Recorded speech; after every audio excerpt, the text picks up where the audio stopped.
We are live here. Want to do a quick Monday Market Matters here with everyone. If you are tuning in today, we're going to talk a little bit about option fees and earnest money. What is happening in today's crazy market? What are we seeing? Some trends? What are people changing to get their offers approved in regards to option fees and earnest money? So let's talk a little bit about, well, what is an option fee or an earnest money? So I'm going to go to a share screen here for you all. And if you've got any questions as you're tuning in or want something addressed, please go into the comment section and comment that below. All right, so what we have here is a 1 to 4 family residential resale contract. This is our contracts that we do, purchase contracts for homes here in real estate for residential sales. And if we go to page 2 on here, you're going to start to see a little bit about what, let's see here where we're going to on our option fees. Oh, no, page 1 right here. All right, so on number 5, as you see right here, earnest money. Earnest money is basically your skin in the game. It is your deposit on the house. It's usually typically, now, when I say typically, I mean, it's a negotiated fee, but what we standardly have seen prior to this crazy market is people putting down about 1%. So for example, if your house that you're purchasing is a $500,000 home, typically what we'll see is about $5,000 check that you as the buyer are going to write and deposit with the title company. It doesn't go to the sellers. It doesn't go to us as the real estate agents. It's going to go straight to the title company and held there in escrow until you go to close. Now that $5,000 or that 1% is typically credited. Well, typically it is credited to you at closing. It's just held there as your deposit, your skin in the game on the real estate transaction. Now, as you can see, earnest money must be delivered within 3 days, as you can see right here, of the effective day of the contract. That means when all the signatures have everybody signed, all the buyers, all the sellers have signed this contract, it is now effective, and then that's when the time starts to click. So you can see here, we have a little blank part on what that earnest money is going to be and where that earnest money is going to be deposited. What title company is that going to be? So what are we seeing today is not typically the 1%. We still do get offers accepted with a 1% earnest money. But in this world that we're living in, where we're getting offers that are $30,000, $40,000, $100,000 over the asking price, and just super competitive. I think you've probably heard me tune in before that we've seen offers, multiple offers pretty much on every file, even to the point of having 100 offers.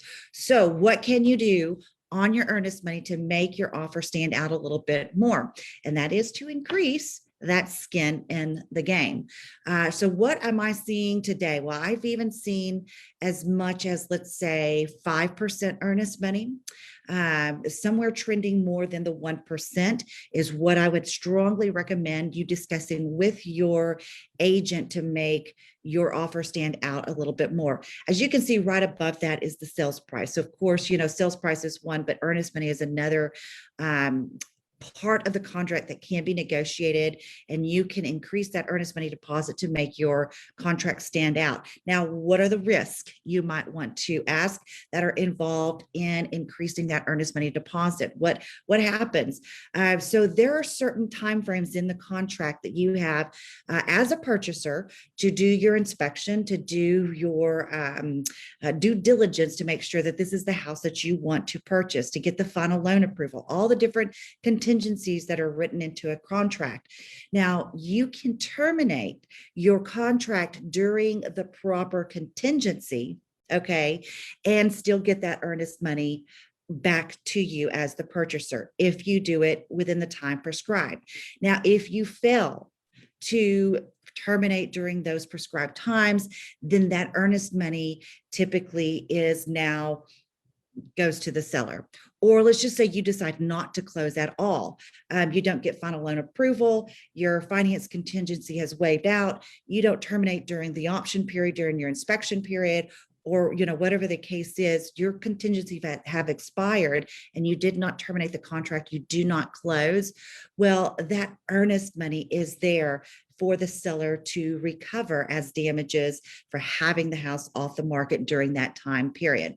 So that is the risk that you're going to be facing with increasing the earnest money deposit, whether it be 1%, 2%, 3%, 50%, however much earnest money you want to put down. Those are your risks. So make sure that you're working with your real estate agent to make sure that those time constraints are being followed. Okay, another thing, as you can see right here, is the title policy.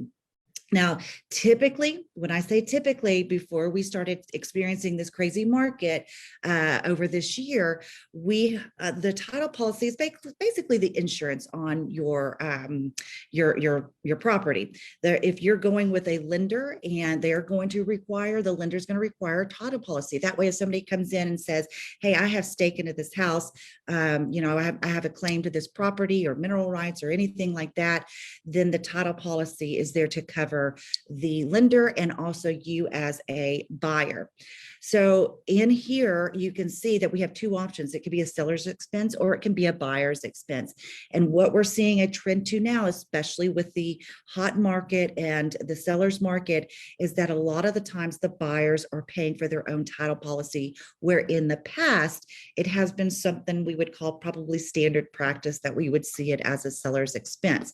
Now, how much is that title policy? It is based upon a percentage of the property. And I just usually go on, let's see here, let's just say that $500,000 home, it is going to cost you about $3,600 for the title policy, for you to pay for your own title policy, as opposed to the seller paying for that. Now, I want to go into also the option period. And so as we're going into an option period, because we're talking about things that you can do in today's market to make yourself stand out a little bit better regarding the earnest money, regarding the title commitment or the title policy. And then also let's talk about the option period.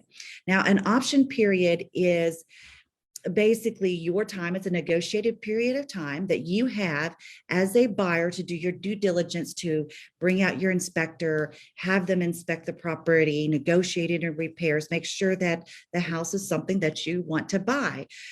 Standard practice, we would see before this market, somewhere between 7 and 10 days. On an option period, that you would have that due diligence time. But then also the fee, there's a fee that's associated to that, which is usually anywhere from $100 to a few $100s, depending on the sales price of a home. Now, that has changed drastically in the market that we have been in. And I want to go over that a little bit with you and what you can do with your option period. So what we're seeing a lot nowadays, believe it or not, is we're seeing buyers more and more so completely waive that option period. They're saying, "Hey, seller, I don't need you to take the house off the market for me right now. I don't need you to take the house off the market for me to inspect it. I'm going to buy the house as it is right now. Now, can you still do an inspection?" Absolutely. And I strongly recommend that even if you waive that option period, that you do a home inspection. And can you still work with your agent to write an amendment and request repairs? Absolutely. Is the seller required to do any repairs? No. But even with an option period, the seller is still not required to make any repairs. It is still something that is negotiated. We're seeing some buyers that just say, "Hey, I'm not even going to do an option period. I'm still going to inspect the house. I can still move forward with that to make sure I want to buy the house." Now, if you terminate the contract, you go in and you inspect the house, you have no option period. You've completely waived that because you wanted to get your offer accepted. Great. Offer is accepted, you do your inspection, and you find out that the roof needs to be replaced, which is a pretty pricey thing to have happen. Or the foundation has some issue, or there's a lot of issues with this house that you could not tell when you laid your eyes on the property. And you go in and you make those repairs.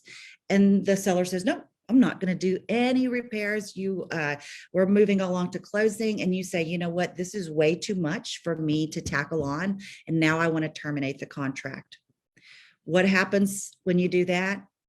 Well, that earnest money right here, whatever amount that you had on here on earnest money, very well will likely go to the seller at that point, because you're terminating the contract and not moving forward with the purchase. And so now the seller gets to have that as the earnest money goes to the seller.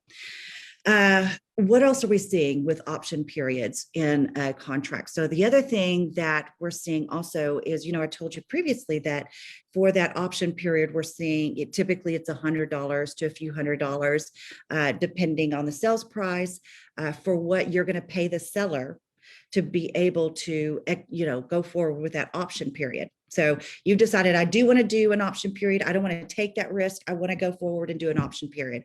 Well, here's what you can do. Again, put more skin in the game. So what we're seeing is maybe $5,000 of option period, instead of it being 100 to a few $100s, to have that unrestricted right to terminate the contract during how many days that is. And in this market, I would strongly recommend reducing that from the standard 7 to 10 days to maybe just a couple of days, 2 to 3 days. Reduce that as low as you can and put more money up, whether that be, in more in the hundreds, or even I strongly recommend going even into the thousands. Now, here's why. If you move forward with the offer, so you do your inspection, you negotiate repairs, and you want to move forward with the contract, that option period is applied to you as a credit to closing. So let's say you got $5,000 of earnest money down. Now you have $5,000 of option fees. So now you're $10,000 into this contract. Well, if you terminate the contract, it becomes too much of a problem during your inspection. You decide this is not the house you want to buy. You terminate the contract. You'll still at least get back that $5,000 earnest money. You're going to lose the other $5,000 from the option fee because the seller gets to keep that, but at least you'll get back the $5,000 of earnest money. So I hope that kind of answers some questions on at least two things that you can work on and negotiate within your offer to make it a little bit more presentable to the seller. There's a lot of, as you can see, as I'm scrolling through this contract, you can see there's a lot more in this contract to go over. That are some options that you can take, not the option period, but some options you can take to make your offer stand out. And we'll continue to go over that to help you as a buyer understand what you can do to make see, here's the option fee right here. That we were talking about. It's a check that's going to be written with your earnest money and deposited with the title company as well. So again, lots of different things in a contract, lots of different addendum in a contract that you could do to make your house stand out. And for you as a buyer, some great tools and tricks that you can take on. But for you as a seller, also some great things that you can be looking for in the contract and working on with your real estate agent to make sure that you are selecting an offer that is in your best interest.